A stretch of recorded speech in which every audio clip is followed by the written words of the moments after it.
Hi, everybody, and welcome back to Riptide. I am joined here by Turtle, Hello. and the first set we've got is Lemons versus Cowboy hat emoji. Two very solid names to start this off. The names this tournament have just been on point overall. Like, this has probably been the weirdest pickup Splatoon tournament I've seen name-wise in a while. Like, a lot of them, you just see pickups like pickup. These teams have, like, really not been doing that this tournament, which is great. Because I love weird, wacky pickup names. Yeah, it's so much better when you get those weird names. It's so much more fun for commentators, for casters, for people watching than when it's... I remember there was some, I believe it was a Megalodon Cup. Then it ended up having two teams in first and second, different pickups, just with the lowercase letter A as their names. Hopefully in Splat 3 we can leave that behind. Yeah, I've seen a positive trend lately in the community, so I'm taking that as a good sign for sure. Yeah, I definitely think more teams will also form again, especially because, like, new game, reasons to actually, like, fully focus in. Yeah. That won't help lanes very much. Lanes are still always going to be a lot of pickups. And it looks like we are going to get into the game here, and we are starting on Ancho Zones. Yeah, Ancho Zones overall one of the most well-balanced maps that a lot of players consider. I see a lot of back and forth action, lots of weapons that can work here. Yes, absolutely. Definitely a map where a lot of different things can work. Oh, there we have the game.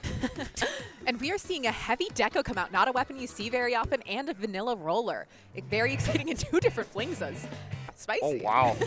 Yeah, I was not expecting double flingza at all. I think it's probably because Flabber and Deluge both made that weapon, but they chose different specials in order to have better synergy, and they already are going to get two down here and start to push up into the opponent's base. And we are seeing Flabber just pushing and managing to take out that heavy deco as they're trying to bubble to keep themselves up.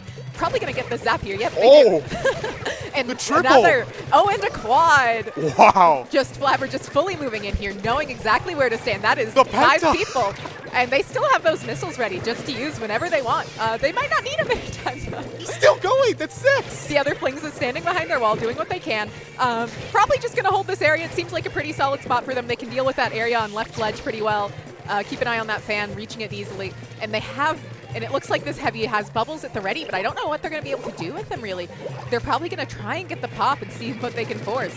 But who knows? And as the bomb rush comes out, that is just going to keep Cowboy hat emoji trapped in their base just a bit longer. Yeah, Cowboy hat emoji has to do something right now. Radlad tried to push that plat, but unfortunately Hydra, one of the best weapons at controlling area, is going to stop that from getting to zone. So we are going to have a quick knockout from Lemons. Lemons just really being able to move in there, no hesitation needed. As Flabber just went in, got a quad and kept getting some more right after. Hard to really contest that. Yeah, that was a really exciting play there from Flabber, because a lot of times when we see Flingza, there's kind of this stigma in the community that it's a super passive weapon that just stands back and spams missiles, but Flabber really pushed up with that. Like, wow.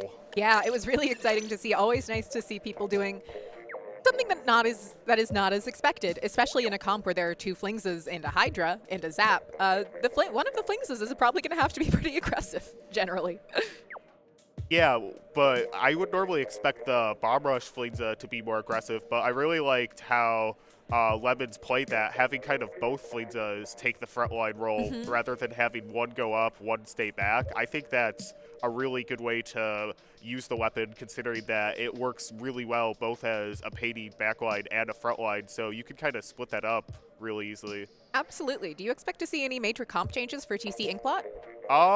The biggest thing I'm expecting is a switch off of the splat lanes, especially the Hydra, because I think Hydra is a bit slow for tower control a lot of the times. So I know, like, a lot of backline players like to switch to a VJet. I know April plays Midi and Zap, so we might even see that here, honestly. Interesting.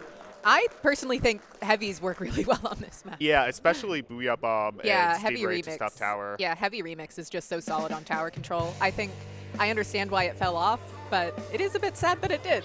Yeah, it's still definitely a lot stronger than people give it credit for, but it's hard to use with missiles. Oh, is that the quad fish hat from Lemons? That does seem to be the quad fish hat Wow, from Lemons. I love the synergized Yeah, hats. no, That's I'm amazing. loving the looks. And we are seeing heavy deco again from Aquaphora, which is always exciting. We are seeing the same comp out of Lemons here as everybody's just moving into mid. Hello Kitty trying to move up, having to back off from that heavy BDS, going down on the side of Cowboy Hat Emoji already as they're just trying to move in. That is 3 down on Cowboy Hat. It looks like Lemons is just going to be able to move in really quickly here. Hydra's going to sit on this tower.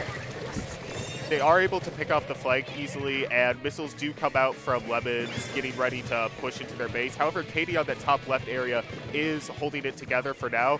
The Fleetza and Zap are able to take them down, though. Hydra moving, Hydra just sitting on that tower, missiles coming out, really applying a lot of pressure to Cowboy Hat Emoji as Lemons is just able to clear, to keep things pretty neat and tidy right now, although one of them did go down. Yeah, Hydra gets the trade there. It's just Katie. Oh, stayed alive, rolling around all the members of Lemons, but eventually goes down to the Fleetza. It seems Lemons is going to keep the push going here, especially with that pick there from Eva. Eva doing a great job there popping those, Flabber doing a great job there popping those missiles, keeping pressure forward to get through this checkpoint. Although one of them does, yes, the other Flingza has gotten on the tower now. Flabber being a little bit sneaky on this uninkable area, managing to get that pick, and that is game 2 Lemons. Yeah, Lemons overall doing a really good job pushing up as a team. It's been really hard for Cowboy Emoji to get in because their respawns have been very staggered, and it's hard to go in solo against the super unified squad of Lemons. I will also say that they're not getting a lot of specials, which is a pretty key thing to most pushes in Splatoon 2. Also for 3, just in very different ways from what we've seen so far. I will say it's kind of hard to get specials when you're on the respawning end, especially in tower control, because the way that tower control's passive special generation works is the team that's on tower gets a little boost to specials, which is why it can steamroll so fast, as we saw there on Inkbot. Yeah, definitely a thing. And next we're going to another pretty known to be a steamrolling kind of map, Rainmaker Manta Maria. Yeah, this map is really chaotic in pushes because most of the way points are scored is through the right pit in the opponent's base. So you see oftentimes players just jump for as many points as possible, just try to sneak past like the 20 mark pretty much. And it can work out pretty well for them a lot of the time. And definitely, if you get stuck with too many members on left, they will just take that right jump, and they don't even need you to be down. They can just go KO. Yeah, I'm wondering if we're going to see a Hydra here from Lemons because Rainmaker is another mode. Surprised to see them change. I'd be surprised to see them change too much. Wow, sticking with the Hydra on Rainmaker. Yeah, it looks like both teams are just running the same comps right now. And we are seeing them just getting ready to get into mid here. I don't have any clue which team's really going to go for pop here. I would assume it'll be Lemons, but I could be wrong. Yeah, I think Lemons has slightly more lethal bombs. We did see Eva actually switch to the foil Fleetza, probably to get that extra bomb, which is useful for Rainmaker. And early on, we see a slight advantage from Lemons. Oh, that's a wipe! That is a wipe. April is going to take the Rainmaker and probably get quite a few points off of this. Yes, this definitely can be a very solid push. The rest of their teammates are starting to move forward in front of them, allowing them to be in a safer position with the Rainmaker, as Aquaphora is trying to find a pick here with this heavy deco, but not quite able to find anything, and also not really utilizing their wall very much. Flabber managing to get a great pick there as Katie drops onto the Rainmaker, able to get them and stall out this game for a little bit longer as Flabber picks off Katie. Yeah, it's just Hello Kitty there. Unfortunately, has no ink, so has to back up. Oh! And that looks like it was either a bomb or a roller flick that managed to take out 3 there at the end, and that will be the set to Lemons. Yeah, Lemons comp overall is really scary at punishing clustering with the double missiles and rollers being able to cover a wide area. And triple suction bomb. Yeah. And the fact that if you stand too close together, Hydra will just shred you with no hesitation.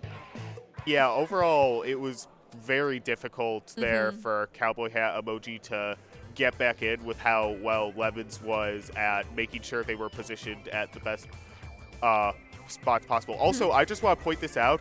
Cowboy Hat Emoji has tiny little cowboy hats. They do. You can see tiny little glittery cowboy hats. Yeah, I don't know if you can see the glitter on stream, but it is like it's so actually fun. amazing. It is so fun.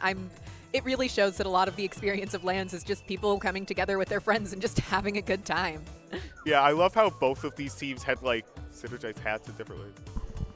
Like Cowboy hat emoji had the cowboy hats in real life, and Lemons had like the little fish hats, which are probably one of my favorite hats in the game because it's just so goofy overall. Yeah, absolutely. There have definitely been a lot of very interesting. I believe Fusion earlier was wearing a Squid Girl costume from that manga that got the Splatoon crossover in Splat 1, which was super cool to see. Fusion always does a lot of fun stuff. They're a great person. What else has happened? There have been a lot of Oh, the there big was man, the big man. There's also, I don't know if you've noticed, but there's a giant big man plush being sold in the vendor's room. Oh, I did not see that. It's apparently $110, but I might have to make a financially irresponsible decision for that. I know, I've been thinking about making the same decision. It's so cool to see. There's definitely been just a little less socializing at this LAN than the past couple I've been to. Not very hard to figure out why. People are playing Splat 3, which it's funny to see a bunch of friends sitting next to each other at a table just playing S3. In my room, I brought a couple monitors. So me and my roommate have been we set up the monitors on a little table, and we've just been sitting across from each other playing Anarchy series. Yeah, I noticed, like, at the friendly table, like, on the other side of the room there, like, everyone is just playing Splatoon 3. Even if they have, like, a pool for Splatoon 2 next, they're just practicing Splatoon 3 because there's, like, so much fun stuff in that game. This is also the last Splatoon 2 thing. Yeah. Like, why would they practice Splatoon 2? They are where they are with it. I am sure that we are going to see some people on stream attempt to squid roll just to go, I'm going to be that guy, 100%. I am luckily not competing, so I won't have that issue, but it's definitely going to happen to some people. Yeah, I've been just using so many squid rolls because a lot of the weapons I play are short range, and it's a really good tool for closing the gap on your opponent. So I'm terrified that, like, I'm just going to die because I just am flicking my stick to the side for no reason in Splat 2. What weapons have you been playing mostly in 3? I've been playing Tent, of course, because, well, yeah, I made Tent. It is in your name. Yeah, of course.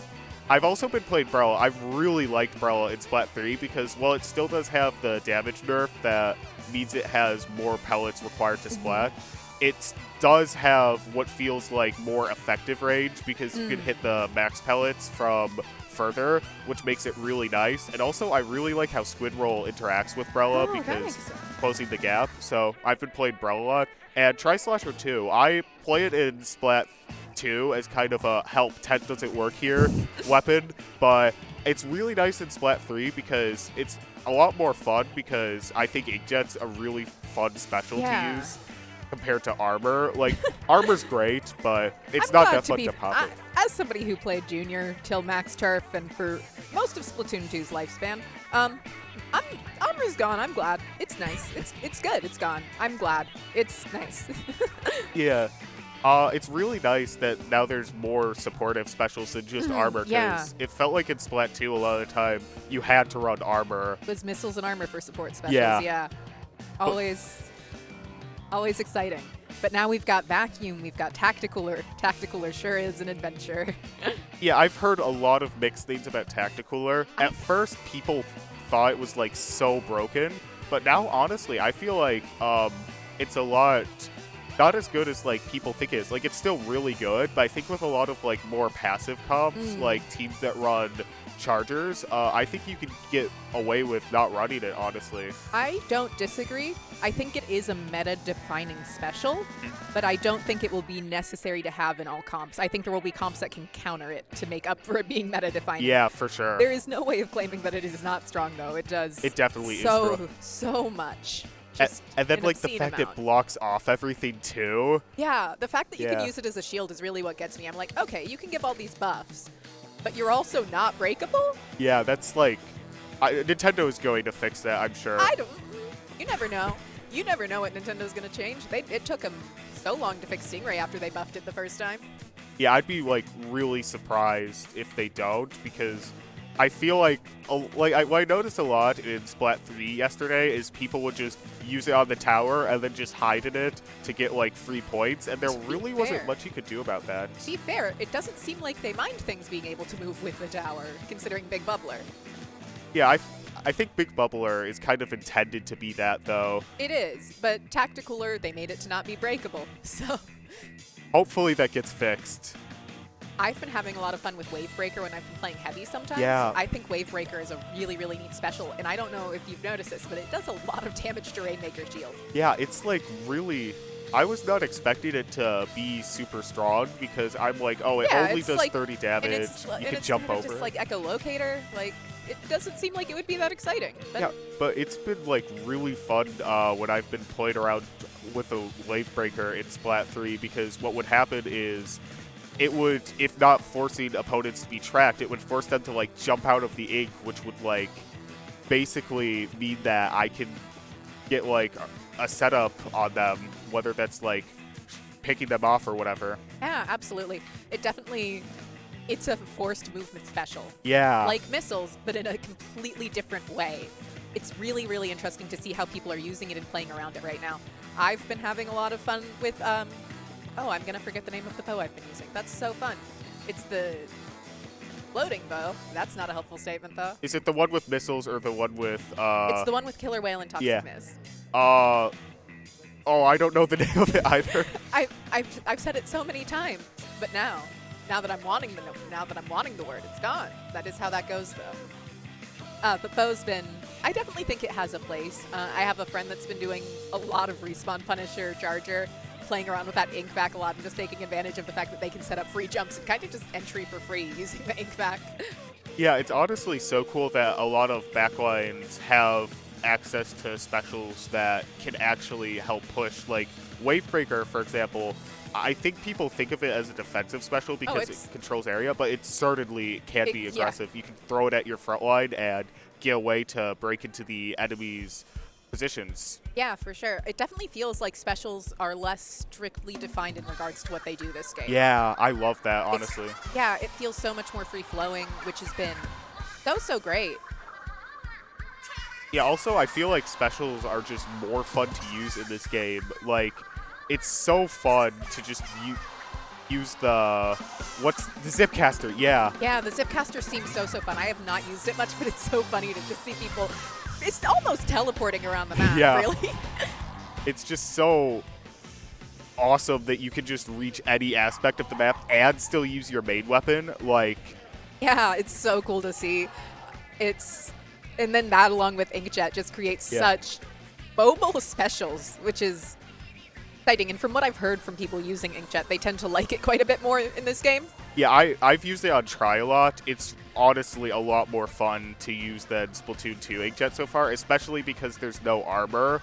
I think that makes it like a lot more enjoyable, because armor would just mean like, okay, you get one free Inkjet shot to shred the armor, and then that's basically just wasted. Yeah, because you can see like where the armored player is with your Inkjet. Yeah, absolutely. And there's also the fact that people don't really have gear built yet, so they don't have bomb defense up yet, which in the past has allowed it to make indirects from Inkjet from a 2-shot kill into a 3-shot. Yeah, I remember I was talking to a friend who lost in pools yesterday, and I think jokingly he was like, dude, I would have won that if I had stealth jump unlocked. Like, he just did not get in his day one shop, unfortunately. I mean, that's how it goes. It was definitely an interesting tournament yesterday with Splat 3. Definitely a good time to watch. I didn't play in it, but it was so fun to watch. Like, every game I saw, like, no matter what the skill gap between the two teams was, like, so intense. There was, like, at least one point where I think, oh, this could go either way. Yeah, absolutely. And it was cool to see all the different weapons. So many different weapons. And multiple different specials. There were zaps. There were so many zaps, though. Yeah, there were, like, even with the sheer amount of zaps, I don't think I saw like a single comp in Splat 3 that I can remember that was just quad shooter. No, absolutely not. People were like, we're gonna have a good time. Yeah, I love that, honestly. Yeah, and I don't think quad shooter will be as strong in 3 just because everything's gotten the movement options. I think a lot of Splatlings are still gonna not thrive because they don't get a ton out of the movement options. Because they don't get to hold charge still. Yeah, I think a lot of the weapons that were weak overall in Splat 2, like Dynamo struggled a lot. Blaster players were, Blasters are thriving now. yeah, they have like so much they can do with the squid rolls to allow them to And like set intensify back up. action. Yeah, intensify action just makes blasters so much more mobile because you can actually jump out of shots now. Whoa, jumping with Blaster? You can do that again? Like S1? Wild. Yeah. Also, sloshers are another class that I think has been like doing super well so far in Splat 3. Mostly because armor is no longer a factor, I'd say. Yeah, for sure. I've been playing Explo some, and I think just with the amount of chip damage weapons in Splat 3, it's been very exciting.